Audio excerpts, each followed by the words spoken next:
আসসালামু আলাইকুম গাইজ, আপনার চ্যানেলটি মনিটাইজেশন পাওয়ার পরে যখন $10 পূরণ হবে, আপনার মনিটাইজেশন পাওয়ার পরে আপনার চ্যানেলে যখন $10 পূরণ হবে তখন কিন্তু আপনার আইডেন্টি ভেরিফাই করা লাগবে আপনার চ্যানেলে। আপনার চ্যানেলটিতে $10 পূরণ হওয়ার পরে আইডেন্টি ভেরিফাই যদি না করেন তাহলে কিন্তু আপনার অ্যাডসেন্সের যে পিন ভেরিফিকেশনের যে লেটারটি সেটি আপনি পাবেন না, আপনার হাত পর্যন্ত আসবে না। আর বর্তমান সময়ে কিন্তু অনেক কন্টেন্ট ক্রিয়েটর আমাকে এসএমএস করতেছে, আমাকে বিভিন্ন ভিডিওতে কমেন্ট করতেছে যে ভাই আমি মনিটাইজেশন অ্যাপ্লাই করেছিলাম, মনিটাইজেশন পেয়ে গিয়েছি, মনিটাইজেশন পাওয়ার পরে যেই $10 পূরণ করতে হয় অ্যাডসেন্স লেটারটা আমার হাত পর্যন্ত পাওয়ার জন্য, সেই $10ও আমার পূরণ হয়ে গিয়েছে। আমি এখন আইডেন্টি ভেরিফাইটা করতে যাচ্ছি কিন্তু আমি কোনোভাবেই আইডেন্টি ভেরিফাইটা করতে পারতেছি না। তো এই প্রবলেমটা আজকের ভিডিওতে আমি আপনাদেরকে একদম সম্পূর্ণ সলভ করে দেওয়ার ট্রাই করব, তাই অবশ্যই ভিডিওটা শেষ পর্যন্ত কন্টিনিউ দেখতে হবে। তো শুরুতেই আমাদের যেই ভুলটা হচ্ছে, $10 পূরণ হয়ে যাওয়ার পর ইউটিউবের যেই এমপ্লয়িরা রয়েছে আমাদেরকে একটা মেইল করতেছে অথবা আমাদেরকে একটা নোটিফিকেশন পাঠাচ্ছে যে আমরা আমাদের আইডেন্টি ভেরিফাইটা করে নিতে অ্যাডসেন্সের মধ্যে।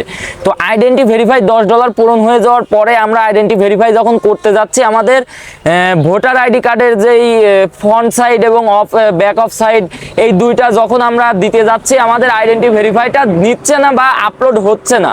তো এই প্রবলেমটা কেন হচ্ছে? এই প্রবলেমটা আমি বর্তমান সময়ে আমার চ্যানেলটাতেও আমি এই প্রবলেমটা ফেস করেছি। এই প্রবলেমটা হওয়ার মেন কারণ হচ্ছে মোবাইল দিয়ে যারা মোবাইলে যারা ক্রোম ব্রাউজারের মাধ্যমে যারা আইডেন্টি ভেরিফাইটা করতে যাচ্ছে তাদের এই প্রবলেম হচ্ছে। আপনি যদি আপনার মোবাইলে ফায়ারফক্স বা আদার যে সকল ওয়েবসাইট রয়েছে, যে সকল ওয়েবসাইটে মানে বিভিন্ন ধরনের আপনার ওয়েবসাইটে ঢোকার জন্য অনেক অ্যাপ্লিকেশন রয়েছে, যেমন মজিলা ফায়ারফক্স, তারপরে অনেক অ্যাপ্লিকেশন রয়েছে, সেই অ্যাপ্লিকেশনগুলোর মধ্য দিয়ে যদি আপনি ঢুকেন, সেই অ্যাপ্লিকেশনের মধ্য দিয়ে যদি আপনি আপনার চ্যানেলটাতে অ্যাডসেন্সের মধ্যে ঢুকেন তাহলে আপনার কোনো প্রকার সমস্যা হবে না, খুব ভালোভাবে আপনারা করে নিতে পারবেন আইডেন্টি ভেরিফাইটা। এবং আপনি যদি শুধুমাত্র ডেস্কটপ, আপনার যদি কম্পিউটার থাকে অথবা ল্যাপটপ থাকে তাহলে সেই ডিভাইস দিয়ে কোনো সমস্যাই হবে না, শুধুমাত্র করে নিতে পারবেন। ক্রোম ব্রাউজারে শুধুমাত্র এই প্রবলেমটা দেখা দিচ্ছে, যেটা আমার সঙ্গেও হয়েছে। আমি আইডেন্টি ভেরিফাইটা করতে গিয়ে কিন্তু এই বিষয়টা ফেস করেছি, সেজন্য ভাবলাম যে অনেকেই যেহেতু বলতেছে এই বিষয়ে একটা ভিডিও দিয়ে দিই। তো ভাই এটার চিন্তার কোনো কারণ নেই, এটা হবে।